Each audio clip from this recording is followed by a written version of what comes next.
Welcome back to Don's Life. Welcome to the channel. Thanks for joining today. In today's video, I want to provide an update to a prior video that I had done. So if you haven't seen that, maybe watch it first, but it's about the first check engine light in my 2021 GMC Sierra AT4. For those of you that don't know, and for those of you that do, there is a very valid concern with the longevity, lifespan, durability of these lifters that are contained in the 5.3, 6, and 6.2 liter engines. Yes, I know there's a class action lawsuit against GM because a number of parties have come forward to join forces to get GM to right this wrong and order a full recall for all affected engines and replace all these lifters. Of course, I'm in favor of a recall if there is the potential of bad lifters in my truck, and there very well could be. Is that what this video is going to say? No. But if you're curious on what I've done so far and what I've experienced, stay tuned and I'll cover all of that as well as more. So let's get going.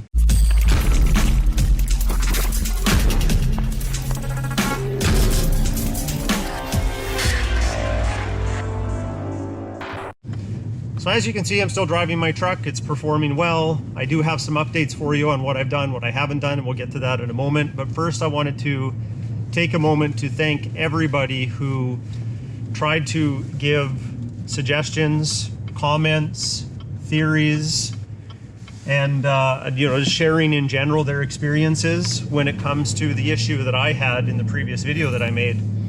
And I sincerely thank you for that. And there was a few, offside remarks here and there, but for the most part, everyone kept it clean and useful. So I really appreciate that. All right, I came prepared. I've got a list of top comments. And at the time of this video being made, I've captured them all on this sheet. If you didn't make the cut, it's only because I presented this before you gave your suggestion. That's how time works. Anyway, top suggestions in the comments. So failed injector, definitely could be that. Have I had it tested? No, and we'll get to why that is a little later. Remember my scenario too, because this comes up a few times in the comments. Did I use a block heater? Yes, I plug it in every time outside when it's going to be really cold, and I plug it in religiously, so the block heater is getting used all the time. In my scenario, the engine was warm when I drove it to the store, and I restarted it remotely when it was still would have been warm for sure, trust me, and it had that rough idle, and then we led to the check engine light. Loose or defective coil plug, could be that. Extreme cold can contribute to a misfire, so just that cold frigid air could be part of the problem. Use metal lube additive. I checked, I don't have this available in Canada. If there's something equivalent, please let me know in the comments. I'd be curious to try a product that may be helpful, whether it be in this case or just for other reasons. The mass airflow sensor is dirty. It could be. I could buy some mass airflow sensor cleaner and clean it as a preventative measure, and that might be fine. It's a good suggestion.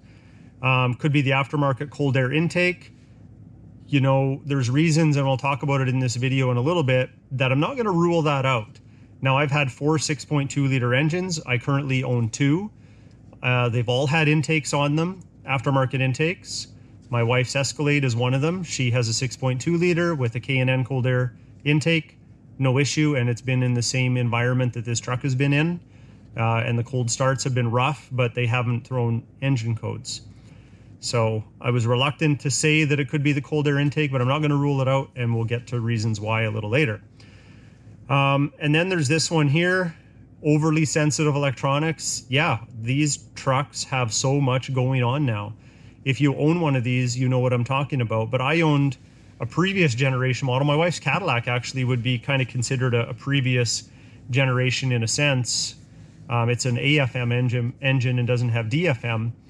But when I turn my truck on or turn it off, you can hear actuators and all kinds of things going on for it feels like an eternity before it finally just calms down and goes to sleep. And that's the same with turning it on. It seems to be that there's just more and more that needs to load, more checks that need to run before you can get in and start driving. And I just see that that's going to continue to happen as they keep developing vehicles and throwing more technology in them. So the next one's interesting. I used to live in northern Alberta, and the suggestion here is maybe you have moisture in the fuel. I think back to my experience in northern Alberta, you bought gas line antifreeze all the time. And the reason being is because you were putting in fuel that when it gets as cold as it does, and actually it gets just as cold here in many cases, when it gets as cold as it does, the moisture content in the fuel could be at a level that could be problematic, and it could lead to something just like this. So gasoline antifreeze helps combat that. And I don't have any gasoline antifreeze in my truck, and I can't really explain why. I stopped thinking about gasoline antifreeze at some point. Maybe it was when I moved here, it just seemed like a warmer place to be, but the winters are just as cold. Now, that all being said, let me get to the point. The fuel that I put in my truck is 91. That's the highest octane available to me. It's recommended in this truck that you use premium fuel. 93 if you can get it. I can't. I use 91, but it doesn't have an ethanol content in it. With no ethanol, that alcohol is not there to pull that water content and hold it at the bottom of the tank to keep it from going through the system. So a fuel treatment or a gasoline antifreeze that would combat the moisture in the tank could be very helpful. All right, so those were the top suggestions that were shared. And with suggestions, people also share their own personal stories or anecdotes, so I wanted to get into a few of those. So one viewer that lives in the exact same city as me, out of 2019, he said that the exact codes that I had, the same cylinder that I had the Misfire on, ended up being or resulted with him as a failed lifter scenario. I think he was at about 18,000 kilometers if I remember correctly. I don't know what that translates to in miles exactly, but either way, it was pretty low to have that failure happen, and he thinks that that's exactly what's going on with my truck. Some people saying that using a Pulsar LT device or running an L9 just to keep DFM turned off all the time could help the situation never happen. Maybe, I don't really know. I've heard of people that, you know, use L9 or a Pulsar and they still had the problem. So if it's going to happen, it's going to happen is what it sounds like. But people are able to share their stories. And of course, if I had a Pulsar LT and I never had a problem ever, I'd probably tell people that it certainly didn't hurt to have it. So it's always good to hear those stories. This one was interesting. So somebody said, and they wondered if it was related to the class action lawsuit and the lifter failures that we know do happen. But GM performance upgrades maybe aren't available on the site anymore. I haven't gone on there to validate that. Maybe it's a US thing, maybe it's a Canada and US thing. I'm not sure, but if the GM performance upgrades have been pulled, is it related to failures or is it just a supply issue?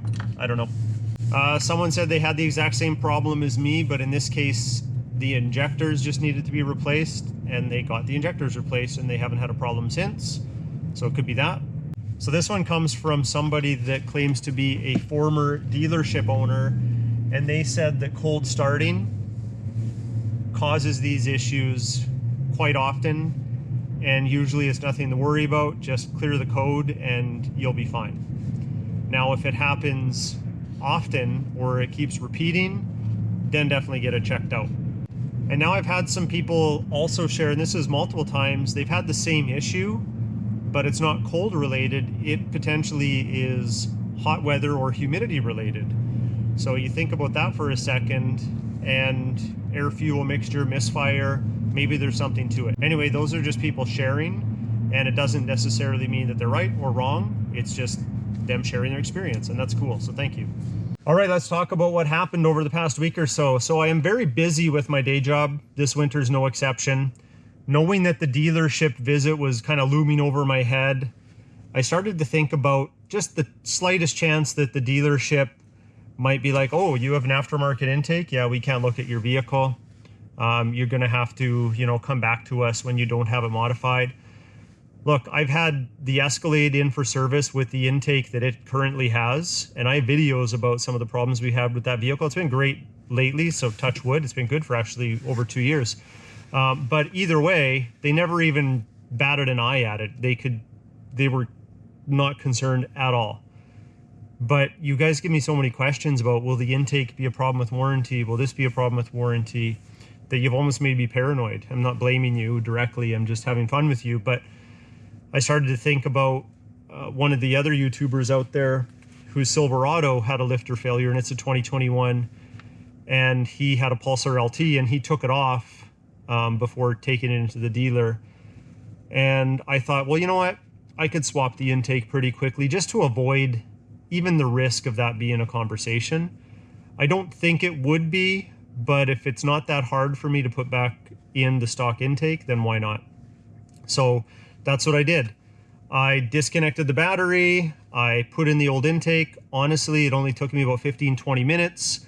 I let it sit for a couple hours just so the mass airflow sensor readings and everything could recalibrate to the new intake. Plugged it all in and went for a drive.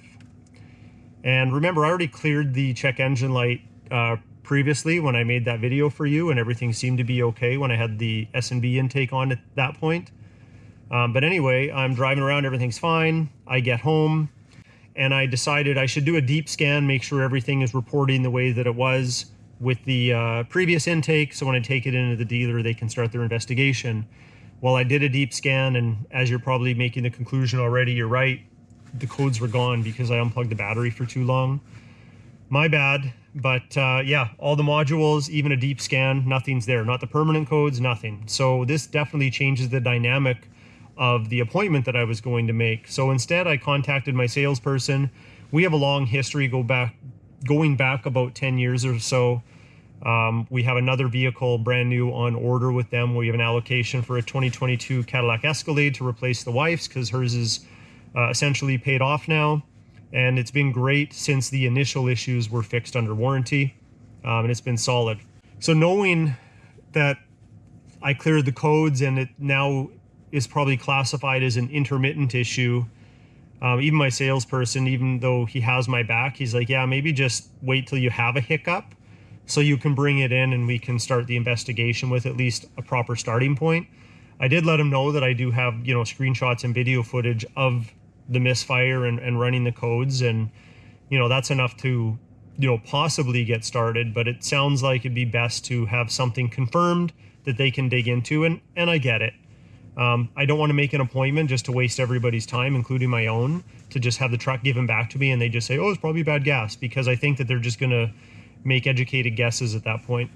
All right, so that summarizes kind of the dealership aspect on where it stands. And my bad again, I cleared all the codes inadvertently by putting in the factory intake, but I also put it in there partially because I wanted to test it to see if I would have another code. So I'm going to keep the same intake in the factory one for, I'm going to say, probably another couple weeks, and then I'm going to put the S&B intake back in, and that's assuming that I don't have any problems. If I do, it's going right to the dealership, and then I'll put the aftermarket intake back in and see if we have any problems.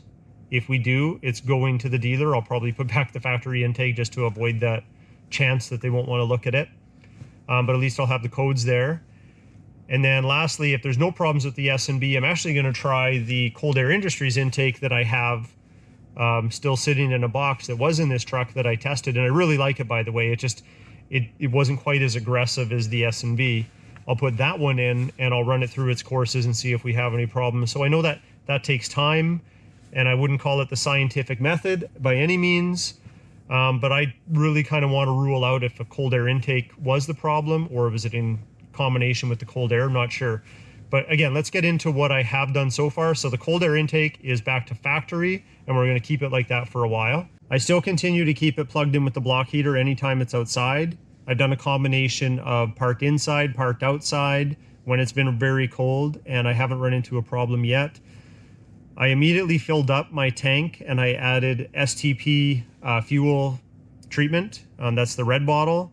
It's essentially like jet fuel, but it also has a component to it that acts like gasoline antifreeze that would pull any moisture to the bottom of the tank. So that's in there right now. And the next tank of fuel that I get, I'm going to do the same thing, but I'll probably just add gasoline antifreeze, not the full fuel treatment. I've inspected all of the connections under the hood. Everything seems tight. Nothing seemed loose either. All right, well, there you go. It's not the dramatic video that maybe some of you were hoping for. Maybe that one's yet to come. Maybe we'll have more headaches. I'm not sure. I do have a few things that I'm going to keep implementing, obviously, while I enjoy my truck. I love this truck. I'm going to keep driving it like it's meant to be driven. I'm going to keep adding a fuel treatment or a gasoline antifreeze with each tank of fuel while it's still this cold where I live. I'm going to keep this cold air intake in for now, but I will swap it out with the other two, like I mentioned earlier, just to see what happens. and I'm going to update everybody on the way, including the comments. Whether I do a YouTube short or a full video like this remains to be seen. I guess it depends on what the outcome is. But either way, I really appreciate the support and you watching today. If you like today's video, hit that like button. Please consider subscribing. We'll talk to you next time.